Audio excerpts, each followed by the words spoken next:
Bhagavad Gita, chapter 10, text 38. Dando damayatam asmi nitirasmi jigishatam maunam chaivasmi gujnanam jnanam jnanavatamaham. Dandaha, punishment. Damayatam, of all means of suppression. Asmi, I am. Niti, morality. Asmi, I am. Jigishatam, of those who seek victory. Maunam, silence. Cha, and. Eva, also. Asmi, I am. Guhyanam, of secrets. Jnanam, knowledge. Jnanavatam, of the wise. Aham, I am. Translation and purport by His Divine Grace Kṛṣṇa Bhaktivedanta Swami Sri Prabhupada Ki Jai. Translation: among all means of suppressing lawlessness, I am punishment, and of those who seek victory, I am morality. Of secret things, I am silence, and of the wise, I am the wisdom. Please repeat. Among all means of suppressing lawlessness, I am punishment, and of those who seek victory, I am morality. Of secret things, I am silence, and of the wise, I am the wisdom. Purport. There are many suppressing agents, of which the most important are those that cut down miscreants. When miscreants are punished, the agency of chastisement represents Kṛṣṇa. Among those who are trying to be victorious in some field of activity, the most victorious element is morality. Among the confidential activities of hearing, thinking, and meditating, silence is most important because by silence one can make progress very quickly. The wise man is he who can discriminate between matter and spirit, between God's superior and inferior natures. Such knowledge is Kṛṣṇa himself. So, the theme of this verse is the dealings that we have with people and the perfection in such dealings. So, danda damayatam asmi. So, to suppress people, he says, I am punishment. What are the other ways actually to suppress? This is the best. He says, I am punishment. But what are the other ways actually? Yeah. Samadana Bheda Danda.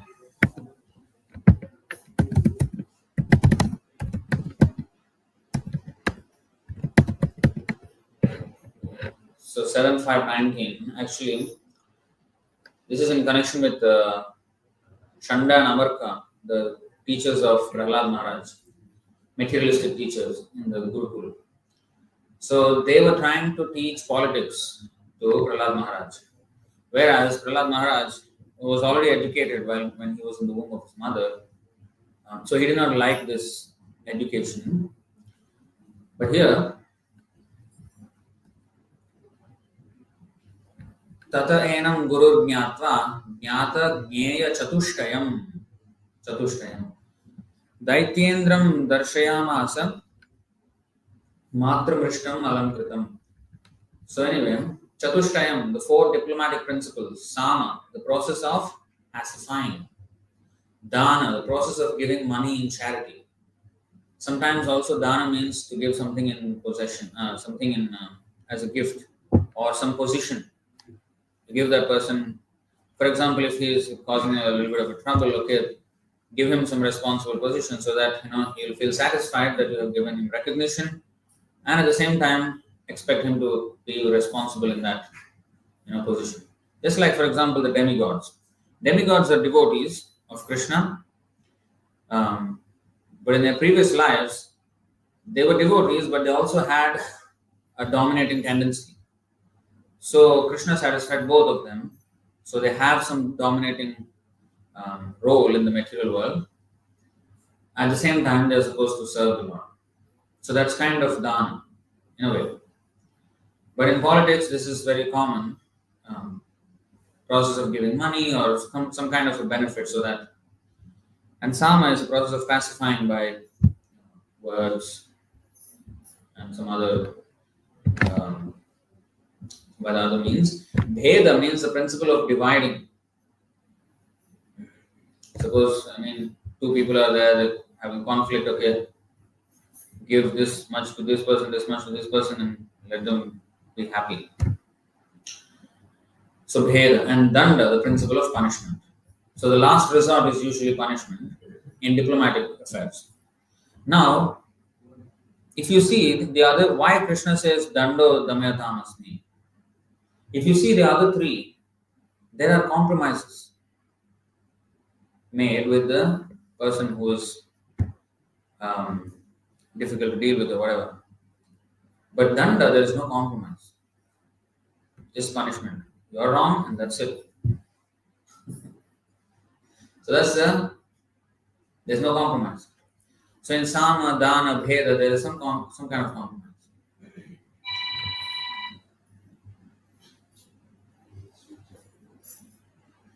I think you need danda. So put it in silence first. Put it. Because silence is the best among secrets, right? So put your phone in silent mode.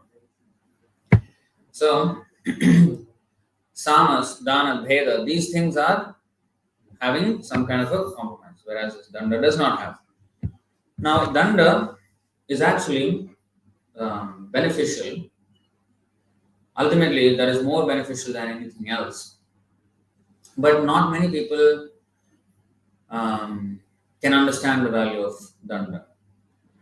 Like in Chanakya Niti, Chanakya Pandit says, Upadeshodhim murkhanam prakopayana shantaya. If we give advice to fools, they will get angry, they will not understand the value of it. So therefore, there are these other. Now, these may be, these have applications in Krishna consciousness. Although these chatushtayam are political or diplomatic principles of sama, dana, bheda, danda. When we are dealing with, if you see Prabhupada's dealings with outsiders who are not yet devotees, or even with devotees, he did deal sometimes, many times, or oftentimes, in fact, not directly as punishment. Because for that, there has to be such a good understanding between the guru and disciple that he can take the punishment in exactly the right way. And if he does not have that understanding,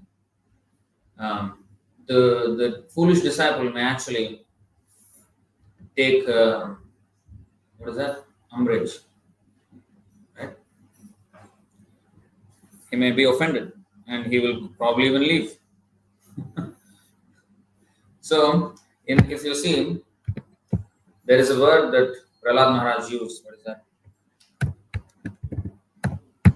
Especially this danda, Chanakya Pandit says, unless one is a disciple or a son, one should not punish. Because others, they don't have such close understanding.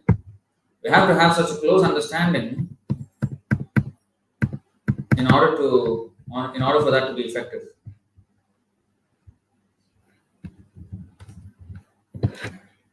Not this. 7:12, one, I think.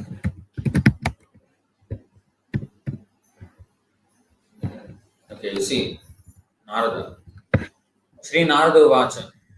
Brahmachari Gurukule Vasandanto Guror Hitam Acharan dasavan nicho gurau sudridha sauhridaha. Sudridha sauhridaha is hyphenated, two words. Very important.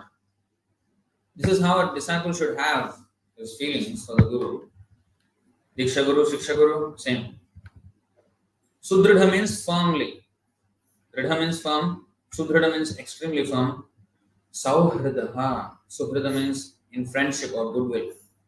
There has to be such a strong bond of understanding that he knows for sure that the Guru, whatever he does, is always for my benefit. You know? That kind of thing should be there. Then, even if one is chastised or punished, he will know that this is actually good for him. When that is not there, such understanding is not there. So sometimes even the Guru, in order to save the disciple out of mercy, he may actually be a bit lenient. Like the classic example in 1975, I think December 2nd, there was this famous, in ISKCON, in Hare Krishna movement, it's quite a well-known letter where Prabhupada wrote to a person called Kṛṣṇa Swami. And in that, I think I'm getting the date right. I hope I'm getting it right. So he said, because this Kṛṣṇa Swami was trying to become a guru when Prabhupada was around. And Prabhupada told him in that letter that he encouraged him, okay, you know what, you practice nicely and preach to everyone you meet, become a kind of guru in a Shiksha Guru format. Do not initiate, it is an offense to initiate in the presence of the spiritual master. But after the disappearance of the spiritual master, one can accept disciples without limit. And he's also said, this is the law of disciplic succession. And the ISKCON Madhis, they try to prove their guru system using this letter. The context of that letter is to save that person from, pause that person from doing a greater offense by doing it now. So there is a kind of pacifying going on, where, okay, there is some hope. You know what? I can become a guru after Prabhupada is gone.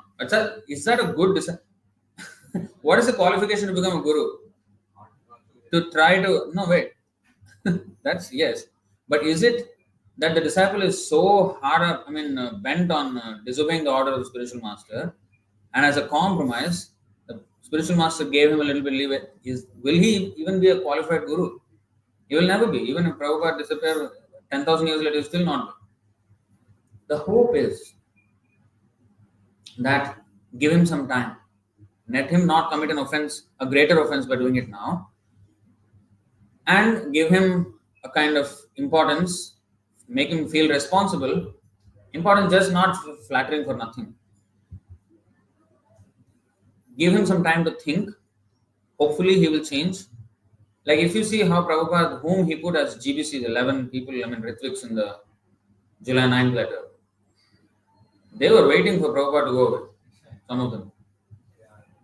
Prabhupada even said, even in lectures and I think even in a purport, where he said, there are many demons in our movement waiting to usurp. He knew what was going on. It was not that he did not know, but he gave them the chance. So the hope is, okay, Prabhupada gave me this much opportunity. You know what? I should not be this bad. I should not think like this. So at least, hopefully, whether it works or not, Prabhupada is trying. But we should always know that that is not a very nice position to be, where the Guru does not have a chance to chastise me.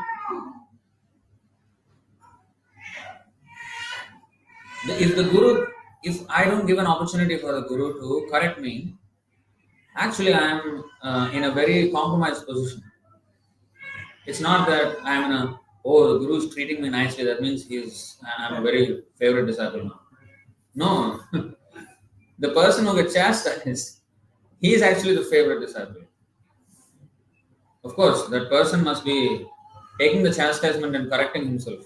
Not that he's getting chastised day in and day out for the same thing. That kind of foolish disciples, of course, frustrates the guru also.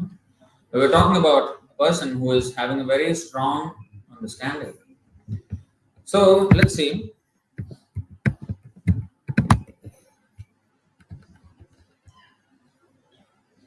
Is it this one? Yeah. नूनं त्वकृत पुण्यास्ते भृत्या ये ईश्वरा शुभे कृतागः स्वात्मसात् कृत्वा शिक्षा दंडं न युञ्जते. So Puranjan is telling his wife, my dear beautiful wife, when a master accepts a servant as his own man, but does not punish him for his offences, the servant must be considered unfortunate.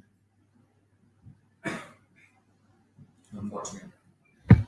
And the next one, Paramo anugraho dando.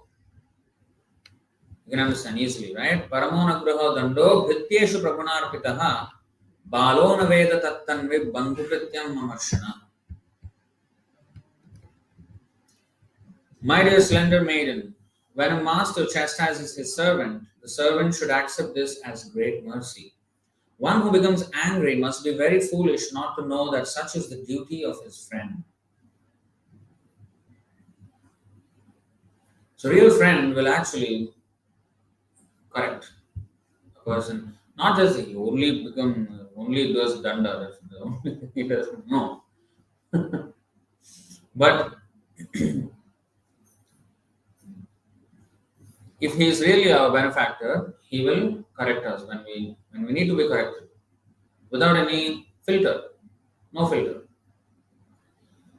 So we should, as a disciple, we should allow that.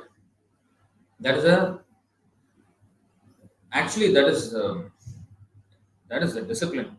Why, in nowadays they say it's child abuse, but actually Kaumara Acharet Prajna. So from 5 years old, that boy is in the Gurukul and he is made to beg alms from people. And then he begs that, and then he cannot take even one thing. He has to give it to the Guru. And if the Guru does not call him for lunch, he should not eat fast. So this sounds like child abuse. Western country, there was a child abuse. But actually, that's where humility starts. Actually, children, if they're not pampered, they will just do anything. They will do anything you ask them to do. Without any consideration of, this is my prestige will go down if I beg something, These things are not there for a child. He will just do anything. He will just have fun doing it. Provided he is not pampered. So that's the whole point. The children, especially the boys, they are taken away from the parents. Because as long as he's with the mother, as long as he's with the mother, there's going to be no advancement. He will be pampered. He will be just, he cannot make any advancement in discipline. Sometimes the mother will try to discipline, but it's nothing like coming to the Gurukul and set straight. So, you see, even Ramchandra Bhagavan, he was taken out. So anyway, that is when once a brahmachari, he goes to the Gurukul, then he begs alms, he does menial service. Acharan dasavan nicha. Nicha means what? Like a menial servant. Bhaktisiddhanta Saraswati Thakur, when he saw some new man coming and sitting in the class, he asked the man to go and wash the pots. Why?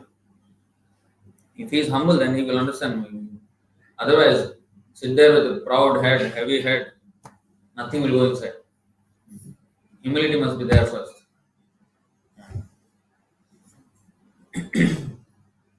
It's a privilege. It's a privilege that we are having a chance to actually hear this subject. It's not a, how to say, an entitled right, birthright. It's a privilege. Of course, human life, this is what we should be doing. But in Kali Yuga, the present circumstances, this is a elite of the elite privilege in the whole universe. So it requires some qualification, and the qualification is not very difficult. We just need to be humble. We just need to be submissive. If one comes to challenge, then we are creating a very what is the word?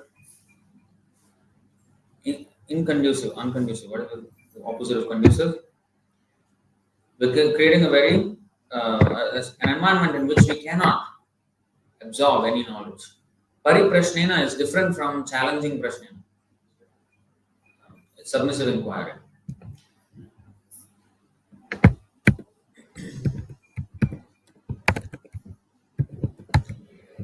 Actually, in Russia, okay, we'll see this verse first. Tato duhsangam utsrijya satsu sajjeta buddhiman santa evasya chindanti mano vyasangam uktibhi. 11:26 Bhagavatam. An intelligent person should therefore reject all bad association and instead take up the association of saintly devotees whose words cut off the excessive attachment of one's mind.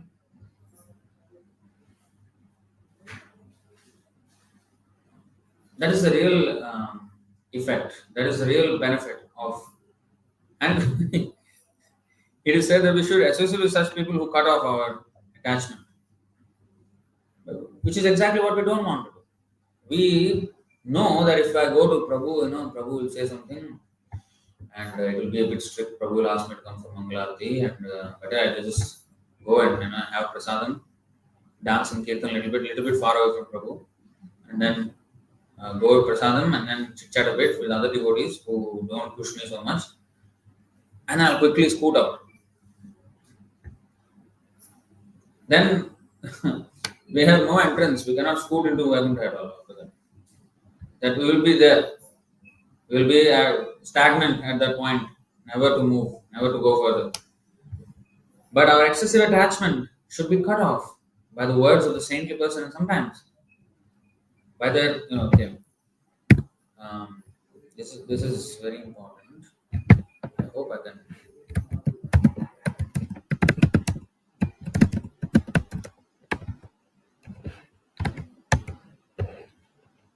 Yes. So let's read this pastime of Gaur Kishore Das Babu. It is my favorite story. I was saying in Russia, they used to, when I went in July, August last year. So there is this theme. Sometimes many devotees ask, I don't know why, but they ask things like, what is your most favorite Leela? So Prabhu used to always chastise them like anything. We are not no one to choose our Leela. No, Kṛṣṇa's Leela, what my favorite Leela. We have to hear and then we have to just purify ourselves. And Vaidhi Bhakti, we are not in some Raganuga. Every time they will go into Raganuga. They want to talk about Raganuga. Mangalarti not coming. Raganuga they want to talk. Forget it. Amangal. No Mangal there. Mangal means auspicious. Mangalarti, if we are not there, either we go to Mangalarti or go to hell. You can choose. So I was thinking after that, as an afterthought, if actually somebody asks me, this is what I will say. What is your favorite pastime? I will say all the pastimes where there is a tremendous chastisement going on. That kind of pastimes are favorite pastimes. I like. Because I am on that stage. At this stage, this level, I cannot talk about Ras Leela and whatever. That is too far away. No, forget it. Favorite pastimes, these kind of pastimes. Where sharp words, heavy chastisement, because it will put into perspective our position. Because sometimes we think we are slighted or we are offended. Even once we see this, come on, what? Who am I in comparison? So let's read. The sharp words of the sadhu.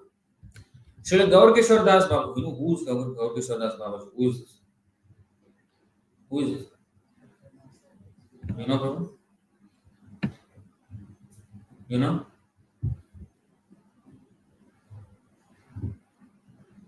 You know? You don't know?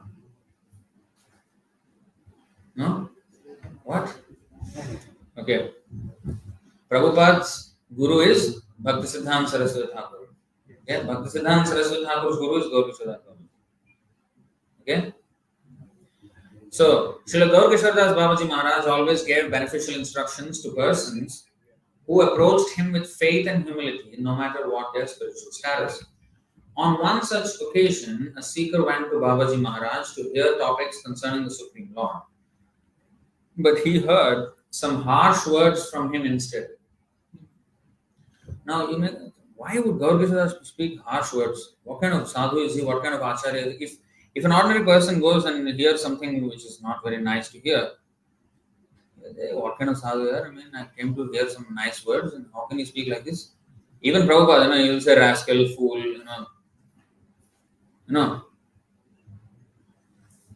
pointing to those people who are like scientists or anybody who's atheistic, he will say rascal. So that's actually a very light word, honestly, compared to the words that Kṛṣṇa used. If we want to take out a list of all the words that he used and Bhagavatam used for this kind of people, rascal is a praise. You should be thankful that he did not call you anything worse than that. Okay? Dogs, hogs, camels, asses, snakes, frogs. These words are used. I'm not even joking. I mean, these are the words actually in Bhagavatam. But Kṛṣṇa used Naradham, worst of humankind.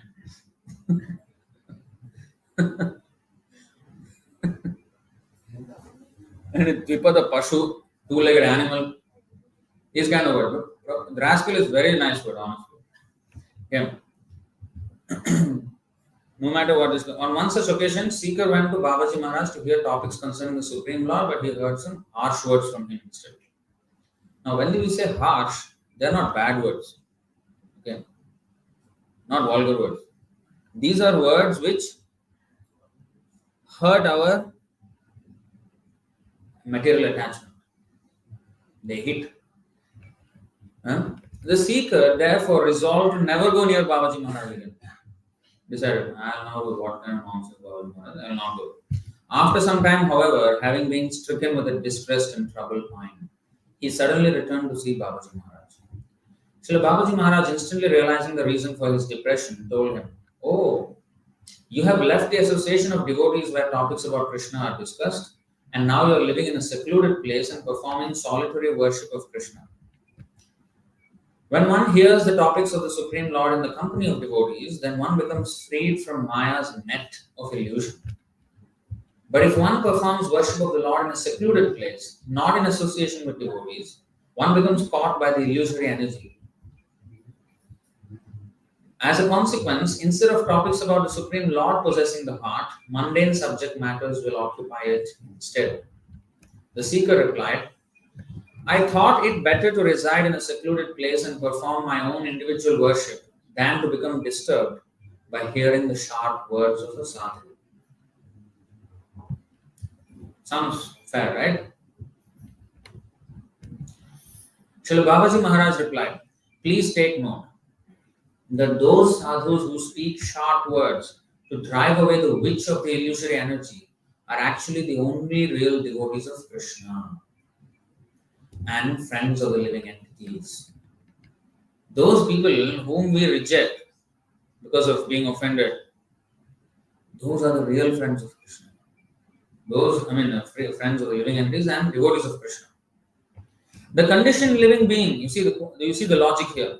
The conditioned living being experiences the distressful quarreling of his wife and close relatives and is rudely treated by them until death. Yet he never desires to leave their association. On the other hand, he absorbs himself in trying to appease and serve them.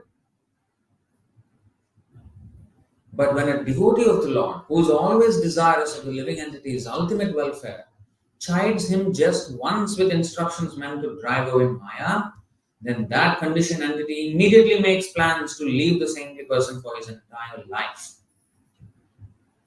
If you actually want to perform devotional service properly, then you must accept the harsh language of the sadhu as the medicine by which Maya can be given up. By this one can obtain the necessary spiritual advancement to successfully chant the holy name." This is what Gauri Shuddhas was replied.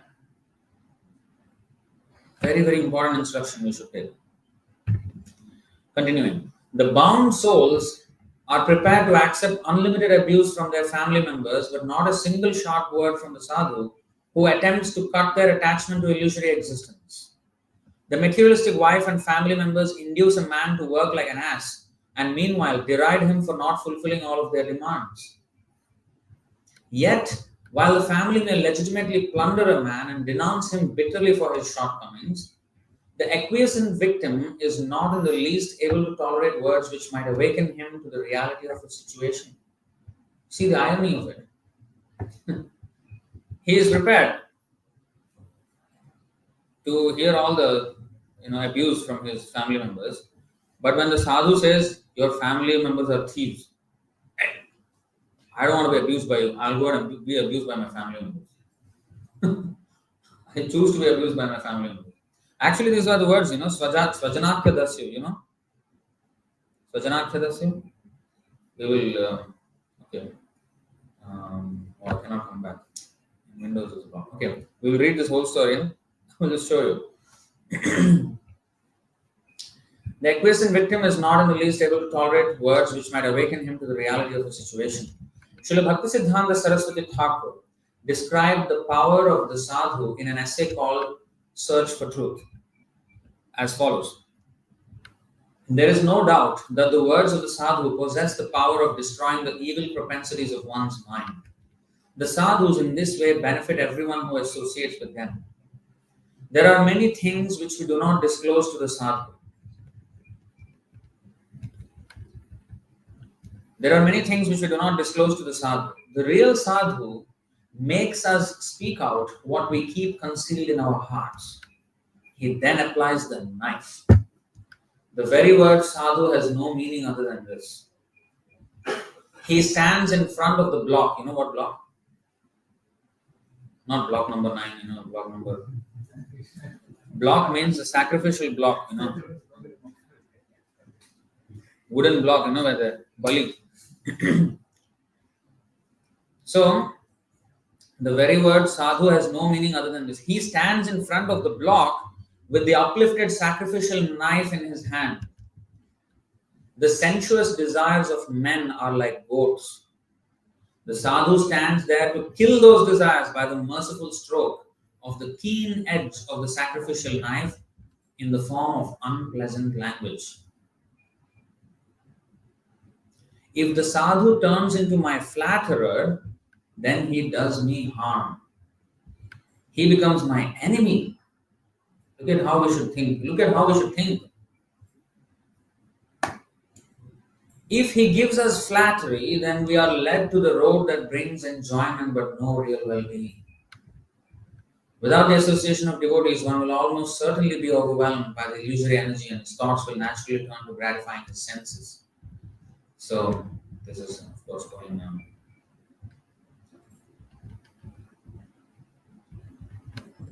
You get the point. You see how Bhaktisiddhanta Saraswati Thakur and Gauri Shuddhas, how they are speaking. These are the things. That's why danda is actually very paramonugraho dando. Dando damayatam asmi. So many pastimes are there where the Lord, either the Lord chastised a devotee or a devotee chastised another devotee. And it's not just ordinary chastisement. Severe means you cannot even imagine that kind of chastisement. So, like how Vidura spoke with Dhritarashtra. He called him a household dog. Don't you have shame after your 100 sons are finished? Still you are sitting and eating the remnants of food left by Bhima, like a dog. No shame, like nothing bothers you. Where's your conscience? 113? 23?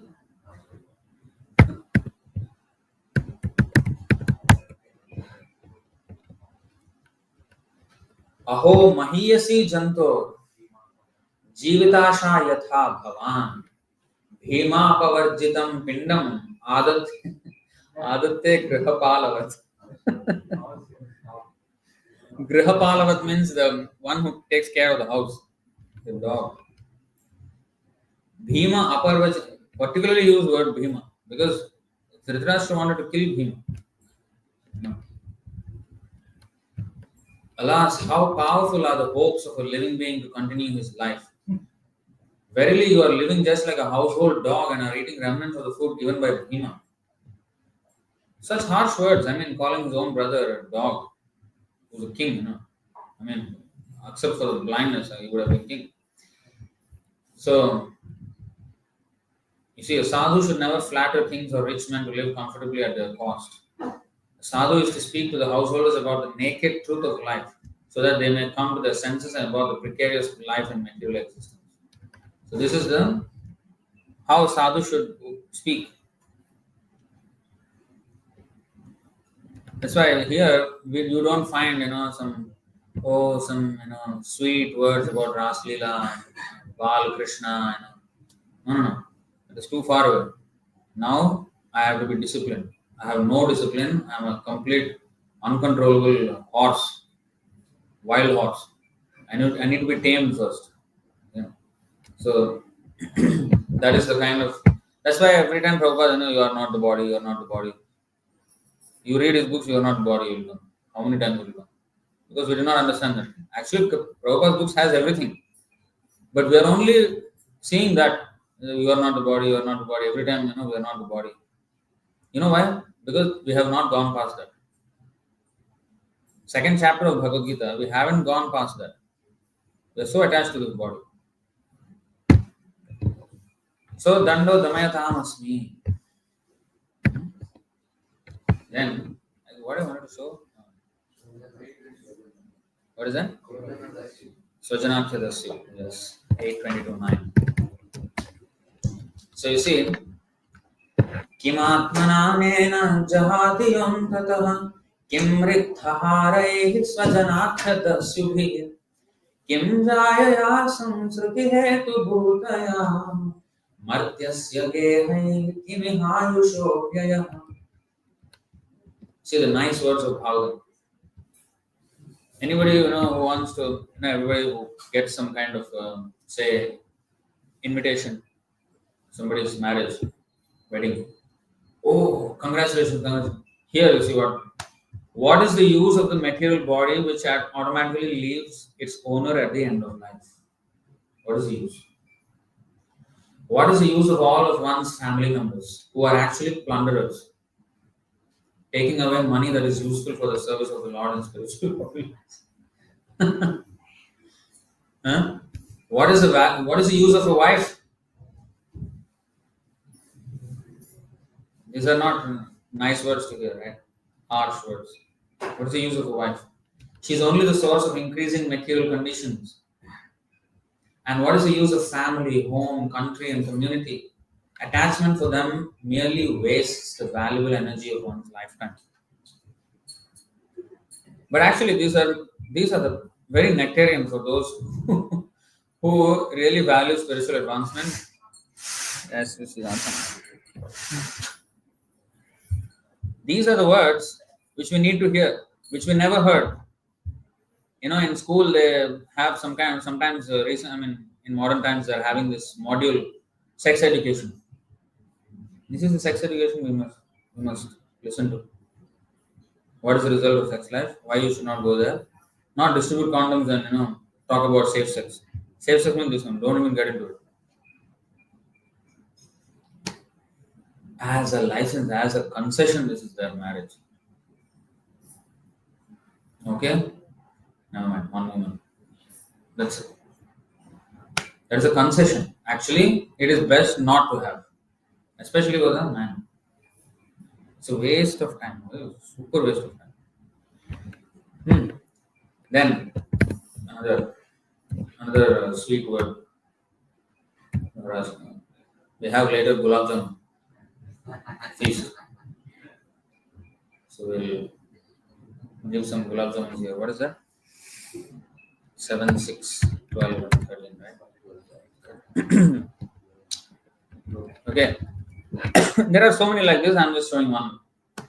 Katham priyaya anukamkritaya sangam rahasyam ruchiranscha mantran suhritsu tatsnehasitah shishunam kalaksharanam anurakta chitta पुत्रान् स्मरंस्ता दुहृतैर्हृदया भ्रातॄन् स्वश्रेर्वा पितरौ च दीनौ गृहान् मनोज्ञोरुपरिच्छदांश्च वृत्तिश्च कुल्याः पशुभृत्यवर्गान् त्यजेत कोशस्कृतिवेहमानः कर्माणि लोभाद् अवितृप्तकामः औपस्थ्य जैग्वं बहुमन्यमानः कथं विरज्येत दुरन्तमोहः.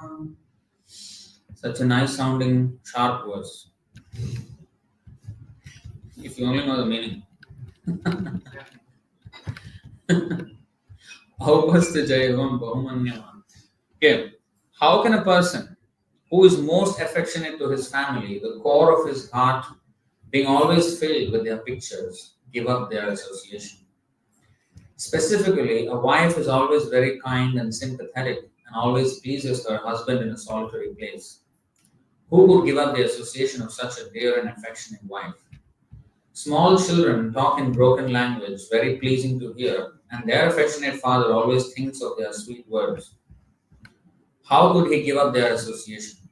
One's elderly parents and one's sons and daughters are also very dear. A daughter is especially dear to her father, and while living at her husband's house, she is always in his mind. Who could give up that association? Aside from this, in household affairs, there are many decorated items of household furniture, and there are also animals and servants. Who could give up such comforts? The attached householder is like a silkworm, which weaves a cocoon in which it becomes imprisoned, unable to get out. Simply for the satisfaction of two important senses, the genitals and the tongue, one is bound by material conditions. How can one escape? So these are the words. These are the words which are harsh words, Actually, they are the reality. Those who want to live a lie, for them truth is unbearable. They want to be comfortable in the lie that they are living. So that is what it is, Maya. Maya lies to us. Lies to us, every single moment. Oh, here is your happiness. Here is your offer of happiness. Take it.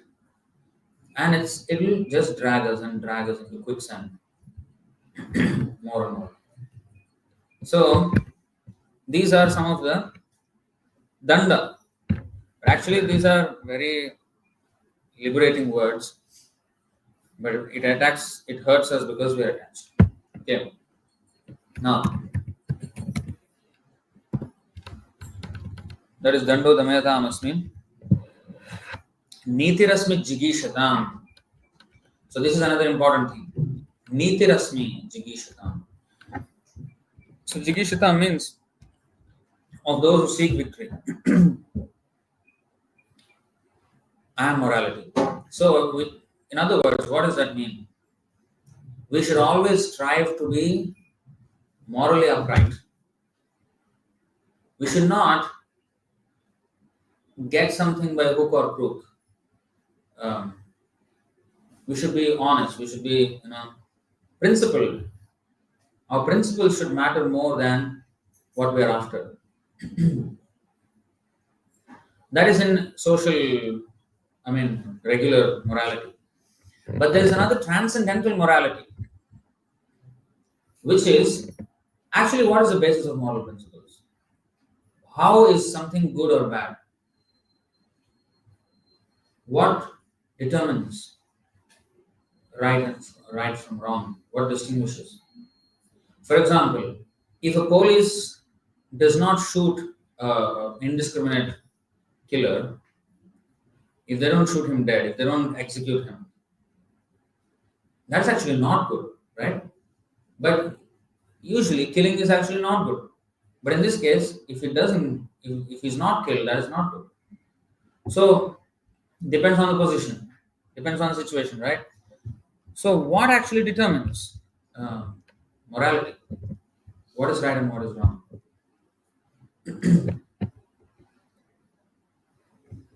The law is given by actually Krishna. To obey him is morality. Because however much I am morally upright in this world, if I am not, say, God conscious, if I am just morally upright in this world, I cannot be actually. It is impossible. Why? Because to start with, I am a thief. I am taking everything from the Lord. The air we breathe, the body we have, everything is from the Lord completely. And yet I say this is mine. Is that not a thief? He takes somebody else's property and then says this is mine. This is thief. Whatever he says after that is immaterial, is a thief only. Prabhupada gave the example of 4 dacoits. They go to the village, sundown. Just at sunset, they all meet at the outskirts of the village, at the town, in the forest area, and then they decide. Okay, the leader will say, okay, we'll go this direction, I go this direction, you go that, we go that. And then before sunrise, we all come back and meet here at the same place, this big tree or whatever. And then they steal in the night. North, east, west, south, they go direction and steal and come back. When come back, the leader says, okay, now please be honest. Take out everything that you have. Don't hide anything. We have to distribute this wealth equally. Be fair. Don't be unfair. He is talking about fairness, talking about honesty, talking about equality based on stolen property. Like, what is the value of his equality and everything? The property is stolen. On top of that, all these things doesn't matter. In a maths problem, when you're solving, step 1 is wrong. Based on that, you go to the next step. If everything else is right, but the first step is wrong, the whole answer will be wrong. It doesn't matter. No, I did everything right, yeah, but the first step is wrong. Everything. So similarly, there can be no moral person in this material world who is an atheist, who does not accept the ownership of everything as God to be the owner of everything. If he does not accept that, he is an immoral person to begin with. Every other so-called morality he has is the morality of a thief. Stena evasa uchyate. So, niti. So we should understand morality, we should understand it from the point of view of the Lord. So whatever he says is correct. There are general rules and then there are special rules sometimes. Like generally, all these qualities are morality, Let's take this one. And this verse is 8 to 12 of the 13th chapter. Krishna says all these qualities represent knowledge. These are the signs of knowledge. Anything other than this is ignorance. Now let's go through all those words and see if any of these things are taught in the material schools today. Okay? Amanittam adambhittam ahimsa kshantirarjavam acharyopasanam shaucham sthairyam vinigraham indriyartheshu vairagyam anahankara evacha janma mrityujara vyadhi dukkha doshan darshanam asaktirana vishwangah putra daragrahadishu nityam cha samachittattam ishtanishtopapatishu मयि चानन्य योगेन भक्तिरभ्यभिचारिणी विविक्तदेश सेवित्वम् अरतिर्जन संसदि अध्यात्म ज्ञान नित्यत्वं तत्त्वज्ञानार्थ दर्शनम् एतज्ज्ञानमिति प्रोक्तम् अज्ञानं यदतोऽन्यथा. Again, let's see.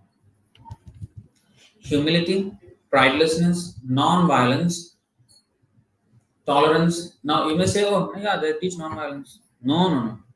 As long as there are meat shops, there is no non-violence being taught. Everybody is, eating in McDonald's and KFC and all these orders. There's no non-violence. Everything is violence. We don't even know what the definition of non-violence is and humility is. So anyway, humility, pridelessness, non-violence, tolerance, simplicity, approaching a bona fide spiritual master, forget it. Cleanliness, steadiness, self-control, renunciation of the objects of sense gratification, absence of false ego, the perception of the evil of birth, death, old age, and disease, detachment, freedom from entanglement with children, wife, home, and the rest, even mindedness amid pleasant and unpleasant events, constant and unalloyed devotion to me, Krishna, aspiring to live in a solitary place, detachment from the general mass of people, accepting the importance of self realization, and the philosophical search for the absolute truth. All these I declare to be knowledge, and besides this, whatever there may be, is ignorance. All glories to our education department. Thousands of dollars they are taking nowadays. I mean, especially the international schools from children. Primary school $1,500. What do you think? 1 month $1,500, $2,000. Not one thing they are learning from these things. Zero education. Just simply giving them how to read, how to write, so that they can become slaves of those corporate giants. The big guys who run the money and all that. These guys will become slaves of those. That's all. And then we are very proud. They'll give us some award. Oh, best this thing, best that, first rank one. Like dog biscuits are giving. Be a good dog for me. You're best dog, please. And I'm very happy. Oh, I'm best dog. In the workplace also they will give award. No, best. What is that? What is the? You will know better. What is the titles? Best performance award. They don't like dogs. Huh? They don't like dogs. They like Employee. Yes. It's a synonym.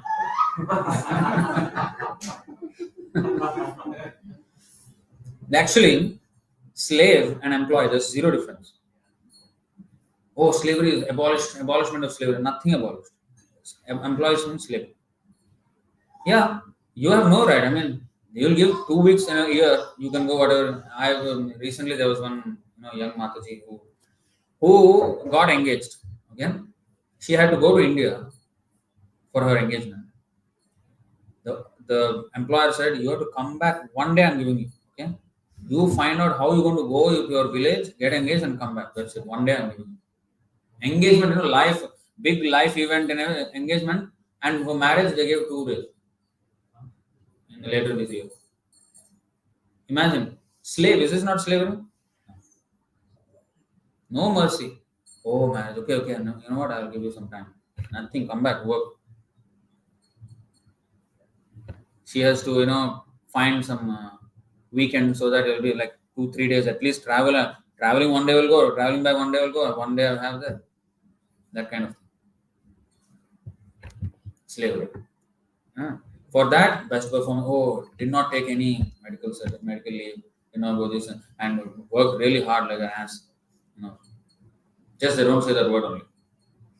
You have been my best donkey, please continue to be. Some people are very proud of it.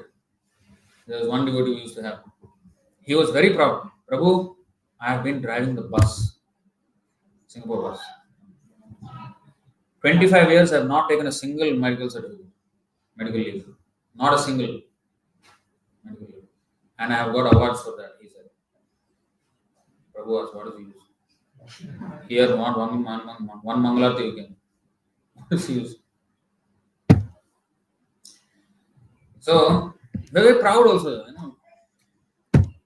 because we are geared. We are geared to think like that. Nothing more than that. That's it.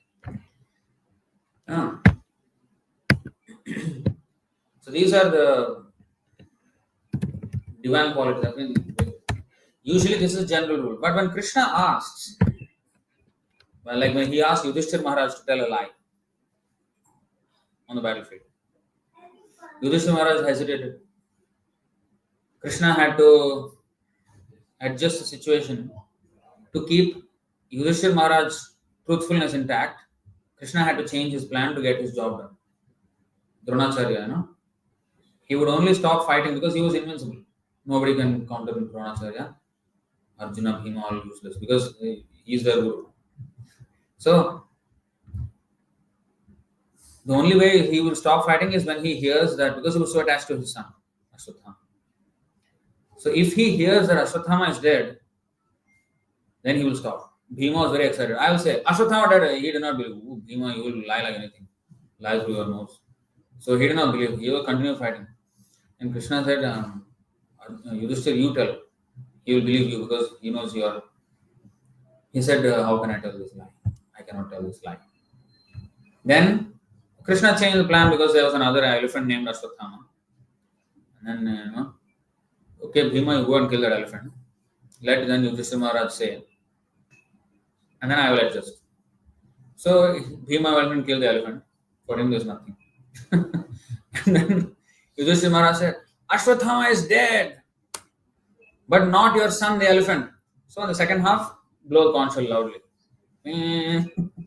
So Dronacharya did not hear the second half, and then he put down his weapons, and then Dhristadyumna went and killed him.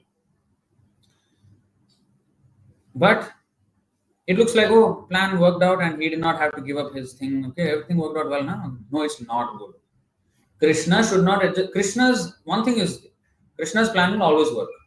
Whether we participate, he'll become his instrument in the plan, or whether we choose, no, I think that's a bit immoral. How can I? No, I should not do that. Krishna's plan will anyway work. Okay. But if I choose to obey Krishna, then that is to my benefit. So Krishna should not find an alternative if I am there, if I can serve. Why I should not be part of the service? I should grab the opportunity. So Yudhishthira Maharaj should have lied without hesitation, because that would have been more than him speaking the truth. Otherwise, because when Krishna, especially Krishna he ordered Arjuna to not just like kill. In the Bhagavad Gita, he says, what is that? Stand up and fight. Atishtotishtha Bharata. So you fight. Kill your own grandfather and your guru and all these elders, cousins, kill them. Imagine. Somebody says that to us. Or guru says that, kill. Oh, we will run away. Thank you. But Arjuna had to face such a, order where he had to kill his elders, whom he respected so much. So, we have to follow the order of Krishna. That is actual morality.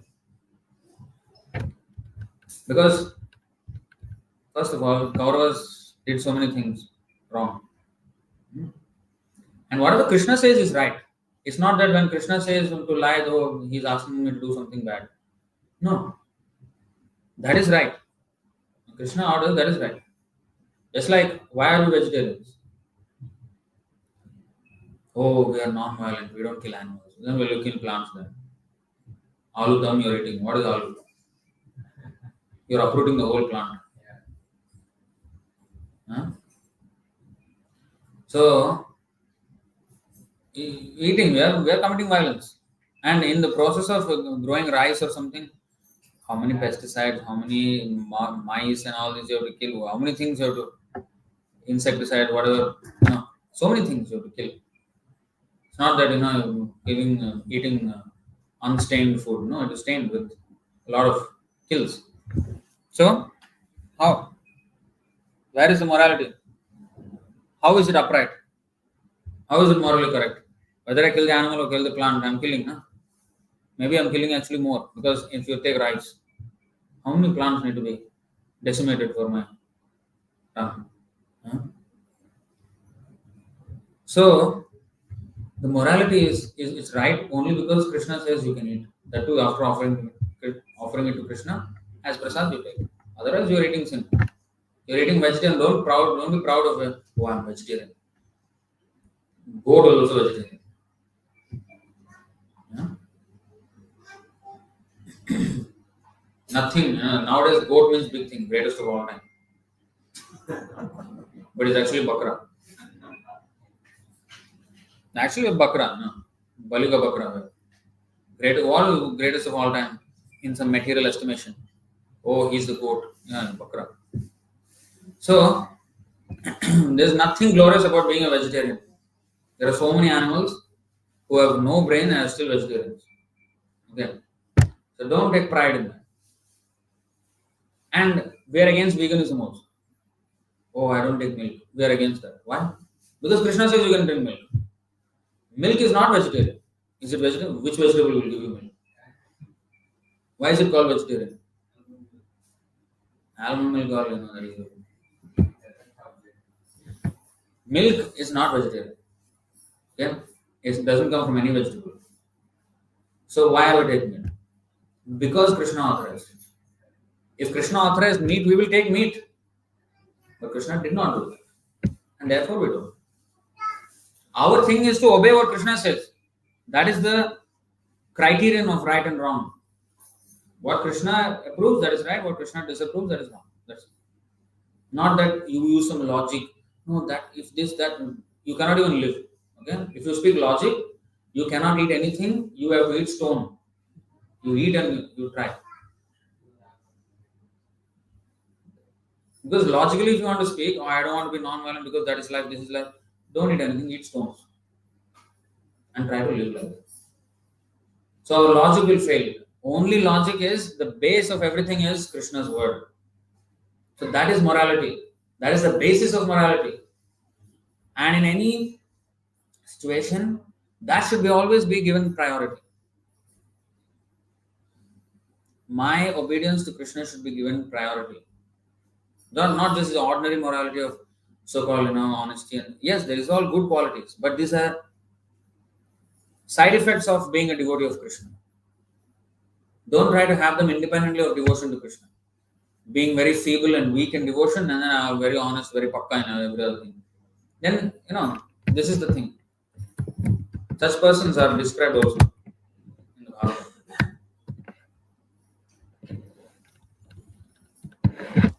यस्यास्ति भक्तिर्भगवत्य किंचना सर्वैर्गुणैस्तत्र समासते सुराः हरावभक्तस्य कुतो महद्गुणा मनोरथेना सति धावतो बहिः.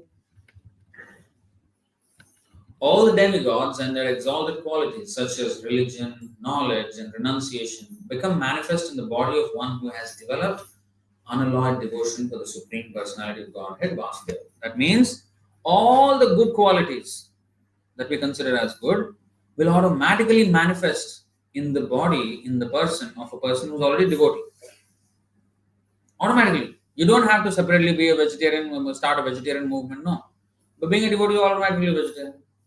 You're automatically non-violent. You don't, kill animals. And non-violence goes much farther than that because violence means to cause harm. Okay, that's the real meaning of that. And harm, if I don't preach about Krishna, that is violence. Why? Because that person is going to suffer. He is suffering in this material world only because he does not know that the ultimate solution for his problem is to surrender to Krishna. That's why he's suffering in this material world. That's the only reason for his suffering. And if I don't alleviate his suffering by actually giving him the right knowledge, I'm harming him.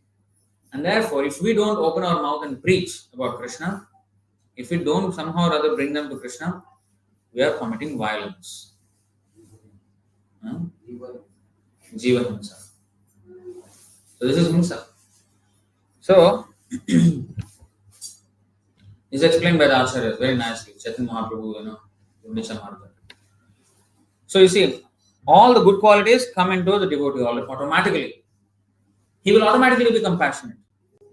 Compassionate on the highest level, on the level of the soul. He is not compassionate for the body.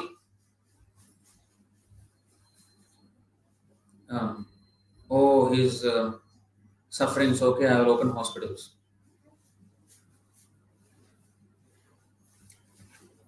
The real reason of suffering is one who has taken a material body will have to suffer.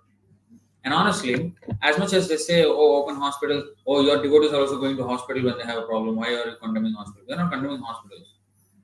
What we are saying is, of course, these things will be there. Birth, death, old age and disease. These will be there. But they increase, for many things that people are going, so many things can be actually cut down. If we are not sinful. If we are not sinful, if we don't have such a ugra life, what is that called? Ugra karma life. Ugrakarma means horrible. I mean, insane amounts of work, 12 hours, 14 hours to get some chapati. Cannot even eat properly that food. So much endeavor. Huh? So these kind of stress situations will create so much problems in our body. Physically. A lot of ailments can just be completely avoided if we have a simple lifestyle based on spiritual life. It can be brought to the bare minimum. There's no need of opening, oh, there are more people sick. Okay, open more hospitals, more hospitals, more hospitals. No. The point is, why are people getting sick? And they don't even know these hospitals, they just treat the external symptoms. The real thing is actually the stress, the insane amounts and the habits that come with it, and the whole industrialization, the commercialization of food, all sorts of things. If we just live a very simple life, all these things won't be there. You mean people never lived before? Kauravas, 100 sons. Now struggling. 1, 2 is like, oh, enough this thing. Unable to manage. They used to manage. So,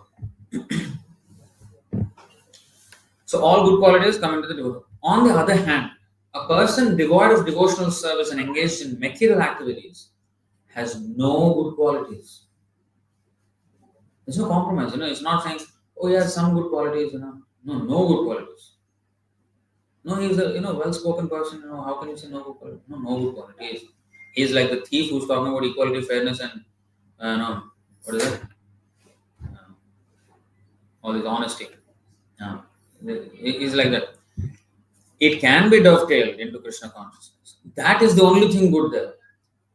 He may have some good quality. It is like a zero. He has 10 good qualities, 10 zeros. But if you put a 1 to the left of those zeros, it will suddenly become exponentially great. If there is 1 zero, it's 10. If he has 3 zeros, 1,000. 6 zeros, 1 million. So the value increases only when there is Krishna, otherwise there is no, it's just zero. All these good qualities are like 20 zeros. But if you have Krishna, if you employ all that in Krishna's service, then they actually become valuable. Otherwise, they are useless. So here it is said, on the other hand, a person devoid of devotional service and engaged in material activities has no good qualities, even if he is adept at the practice of mystic yoga or the honest endeavor of maintaining his family and relatives. He must be driven by his own mental speculations and must engage in the service of the Lord's external energy, Maya. How can there be any good qualities in such a man? He is haunted by a ghost called Maya. What is that? Jagadananda Pandit? What is that verse? पिशाची पाइले जेन मति छन्न होय मायाग्रस्त जीवर होय সেই भाव उदय पिशाची पाइले जेन मति छन्न होय. When one becomes haunted by a ghost, he will just do anything and say anything. Horrible. So mayagrast जीवर होय সেই भाव उदय. Whoever is caught by Maya, he will be like that. So what good qualities can a haunted person have? But if he is brought to Krishna consciousness, yes, then yes. So the real morality, Nitir, what? Nitir Asmi Jigi Shatam, of one who is wanting to have victory in life. Forget about small victories, but victory in life. What is that? Mahabharata said, Dharmo Rakshati Rakshita. So if we protect Dharma, then Dharma will protect us when we need protection. So if you see Ramachandra Bhagavan's, his appearance there will be coming beginning of April. What he displayed? Dharma, morality first. His wife was there, faultless, already went through Agni Pariksha, everything done. Still some people were complaining. Oh, she can come back after 10 months, because she is the queen, no? Immediately he sent her out. He could have easily said, hey, you shut up. She went through Agni Pariksha, you can't even walk into the fire, you will burn. She walked through, nothing happened. So you please shut up. Brahma also saw it. Who are you to talk like this? I will punish you. He did not say that. Why? When he's right, why he did not defend himself or defend his wife? Because he wanted to even show the extreme of how one should be so upright that there should be no question on one's character, especially if he is a king. He's showing how a king and queen should be beyond. And also, he did not want the people to quote this incident as an excuse.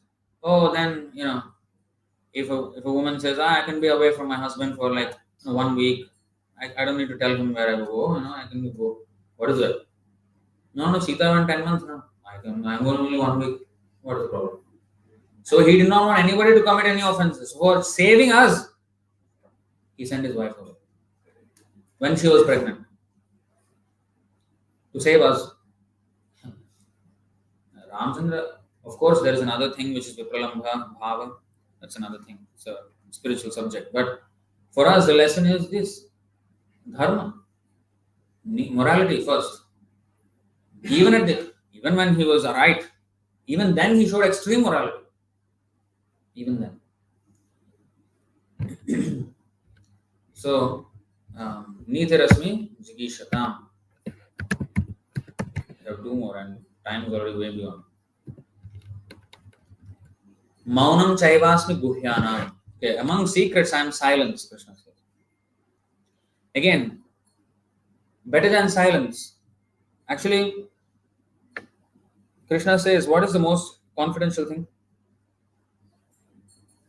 What is the most confidential thing? Sarva Guhyatamam Bhuyaha. Shruname Paramam Vachaha. Ishtomasi me dridhamiti tato vakshyami tehitam. Sarva Guhyatamam. The superlative degree, the secret of all secrets. What is that? Krishna says to Arjuna, because you are my very dear friend, I am speaking to you my supreme instruction, the most confidential knowledge of all. Hear this from me, for it is for your benefit. What is the secret? Manmana bhavamad bhakto madhyajimam namaskuru mamevaish satyam te pratijane priyosi me. Always think of me and become my devotee, worship me and offer your homage unto me. Thus you will come to me without fail. I promise you this because you are my very dear friend. And Sarvadharman parityajyam mamekam sharanam vraja aham tvam sarvapapebhyo mokshayishyami masuchaha. Abandon all varieties of religion and just surrender unto me. I shall deliver you from all sinful reactions. Do not fear. This is the most confidential of his instructions. But here he is saying, of confidential things, of secrets, I am silence.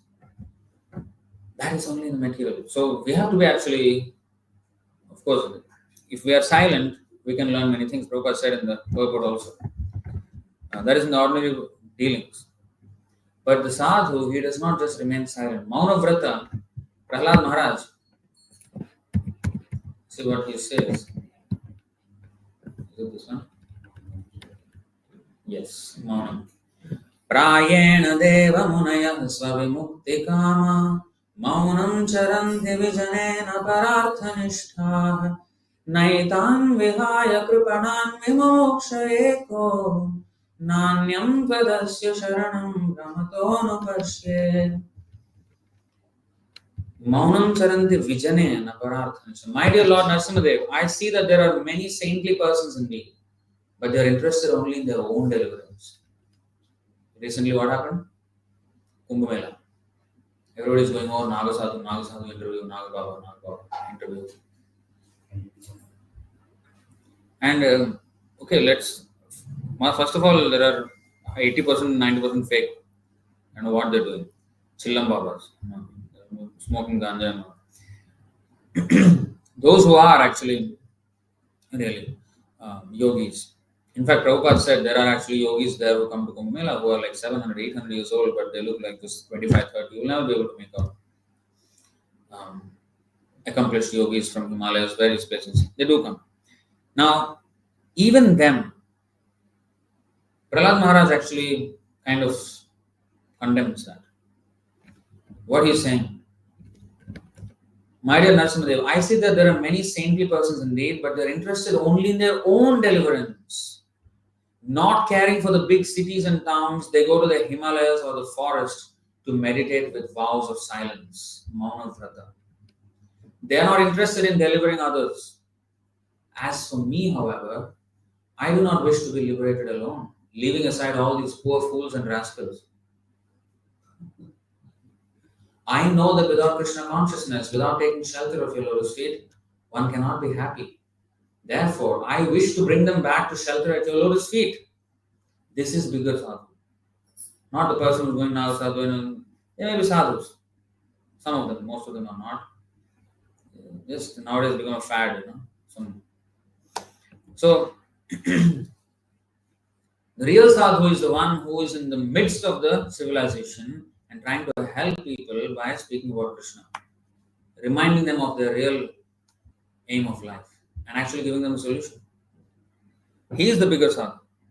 Bhaktisiddhanta Saraswati Thakur said, wherever there is an increase of population, we should have a temple there. Where there is a high density of population, we should have something there. Temple. That is his mood. They are not interested in going into some cave and doing meditation some thousands of years. Not interested. Because they already achieved perfection. These yogis are there thousands of years. Why they are there? They are anxious. They are prolonging their life by controlling their breath. That's how actually they do it. If you prolong your breath, you can increase your life because you have a set number of breaths of life, your quota. So if they just prolong that, they can, by the kumbhaka and rechaka, shunyaka.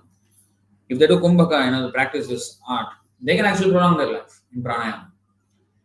Why they're doing that? Because they are not sure. Because an ideal yogi, he can leave his body in samadhi and go wherever he desires, whichever planet, whichever place, if he is ready.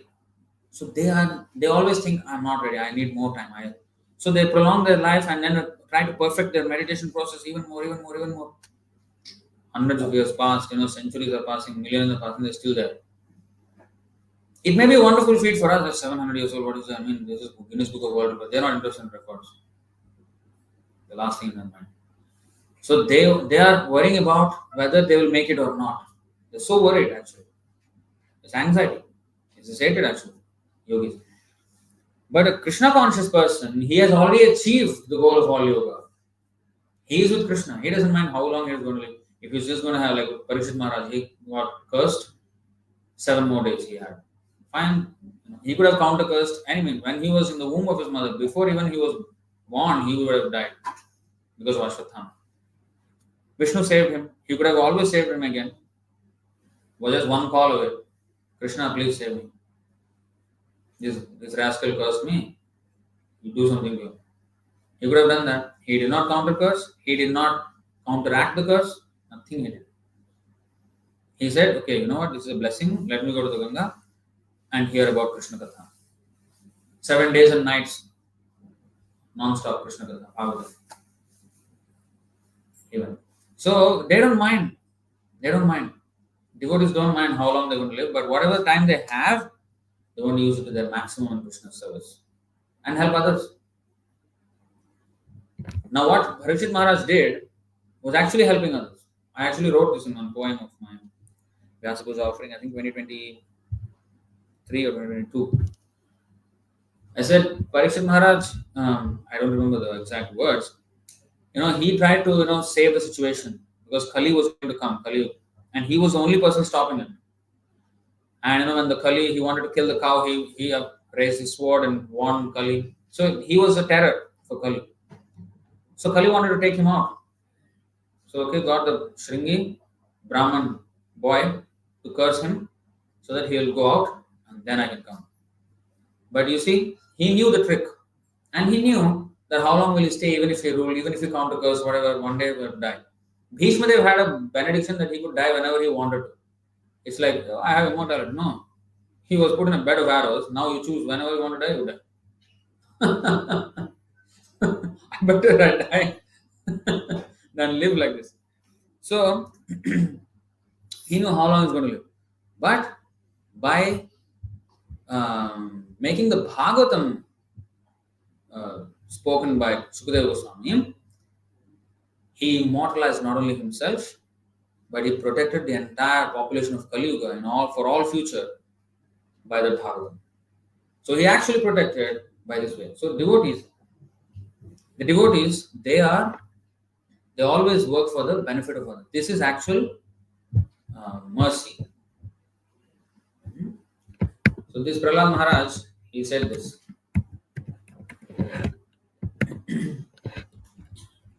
Finally, Jnanam Jnanavatam Aham. So wise and wisdom. Wisdom means, Prabhupada translated, one should know what is spirit and matter. I am soul, I am not the body. These things we must understand. What is soul, what is matter? Until then, there is no beginning of knowledge even. So Bhagavad Gita starts at that point. Of course, it goes all the way to serving Krishna and becoming surrendering to his lotus feet. So in this way, the whole subject is there. So I think if any questions and comments, please we will discuss later. No. Alright, so I'll stop it here. Jai Srimad Bhagavad Gita ki jai, Srila Prabhupada ki jai, Nitai Gaur Premanande. Hari Hari.